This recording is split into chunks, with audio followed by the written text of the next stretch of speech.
Bismillahirrahmanirrahim. Assalamualaikum warahmatullahi wabarakatuh. Oke, kembali lagi hari ini kita di Mektan 2. Jadi setelah sebelumnya kita bicara triaksial ya, sudah bicara triaksial, kemudian bicara permeabilitas.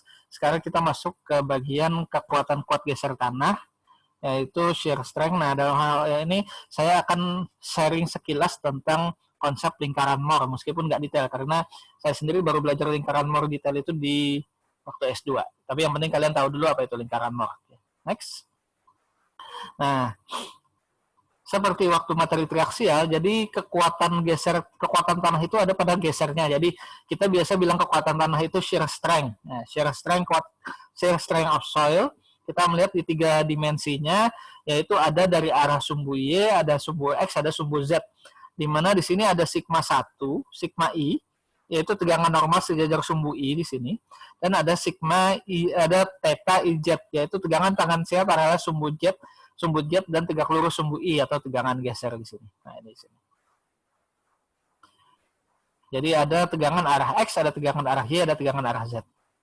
Ini kalau kita lihat X, Y, Z-nya sebagai 1, 2, 3, maka sigmanya ada sigma 1, ada sigma 2, ada sigma 3, di mana kita supaya memudahkan kita lihat pada sigma 1 maka di titik lain dia 0, pada sigma 2 di lain dia 0, dan sigma 3 di lain juga 0. Jadi ada 3 arah yang menentukan kekuatan geser tanah itu, arah sumbu X, sumbu Y, dan sumbu Z. Nah, sehingga kalau pada triaksial kita melihat dia sebagai triaksial, 3 sumbu aksial ya, karena dari ketiga arah yaitu ini ada F1 dari arah sumbu Z, ada F2 arah sumbu X, dan ada F3 arah sumbu Y di situ. Dengan sigma adalah gaya dibagi luasan, yaitu sigma 1 sama dengan F1 per A, yaitu luasan bidang A. Sigma 2 adalah F2 per B, jadi bagi luasan terhadap gaya terhadap luasan sumbu B itu. Dan di sini sigma 1, akibat sigma 1 akan menimbulkan delta H, di mana yang awalnya H0 akan tertekan menjadi A1. Nah, ini kalau kalian ingat kembali praktikum unconfined, maka ini yang terjadi pada praktikum unconfined kalian, di mana kalau pada praktikum unconfined, benda uji kita anggap dia sebagai 1 dimensi, kemudian ditekan oleh sigma 1 sampai dia runtuh, muncul failure plan yang bisa kalian lihat kalau kalian uji unconfined, uji UCT, di mana besarnya sudut failure ini, sudut ke failure tanah adalah 45 derajat plus pi per 2, dengan pi adalah sudut geser tanah. Dengan di sini ada sigma gaya normal di sini. Dan ini TF adalah shear stress on the failure plane. Jadi kalau kalian praktikum direct shear ya yang kalian ukur ya ini, atau F-nya ini, itu yang kalian ukur di situ.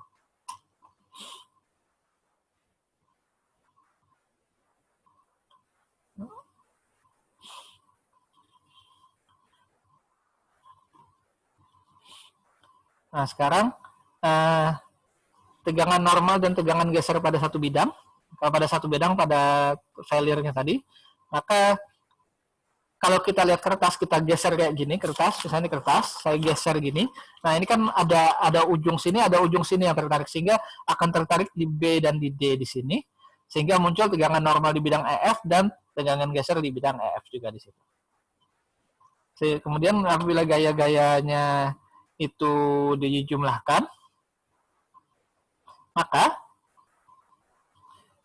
sigma N sama dengan sigma X sin P, EF sin P, tambah sigma Y cos P, EF cos P, tambah tau XY cos P, EF sin P, tambah tau XY sin P, EF cos P.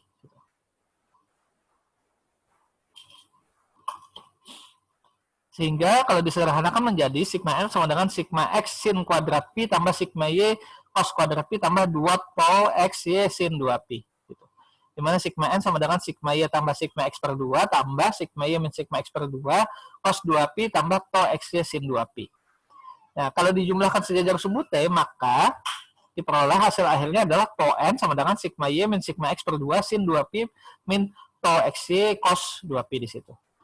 Kalau sekarang, kemudian tegangan utamanya sendiri menjadi tangan 2P, do D sigma N dP sama dengan min sigma X min sigma Y per 2 kali 2 sin 2P tambah 2 tau XY cos 2pi sama dengan 0 dan tangan 2pi sama dengan tau XY per sigma X min sigma Y per 2 sama dengan 2 tau XY min per sigma X min sigma Y. Nah, ini kalau digambarkan menjadi seperti ini.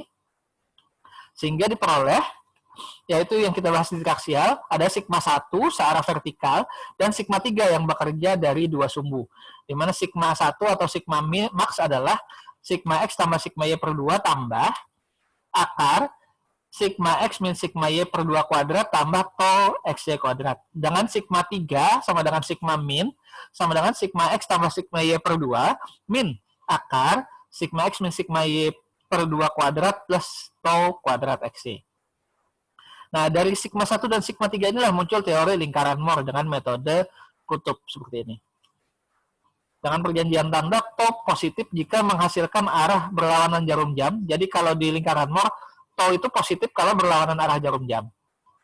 Sedangkan negatif jika searah jarum jam, itu di situ. Nah, dengan kita plot sigma 1 dan sigma 3 di sini. Ini sigma 1 maksimum, sigma 3 minimum. Kita buat lingkaran Moore, kemudian kita plotting di sini. Dengan pusat lingkarannya adalah sigma 1 tambah sigma 3 bagi 2, dan radiusnya adalah sigma 1 min sigma 3 per 2. Di mana ini adalah sigma 1, dan ini adalah sigma 3-nya di situ. Kemudian diperoleh gambar seperti ini. Oke, itu sekilas konsep lingkaran Moore. Yang penting kalian mengetahui, karena nanti lebih jelasnya di S2, tapi nanti waktu kita bicara direct shear ini akan muncul juga.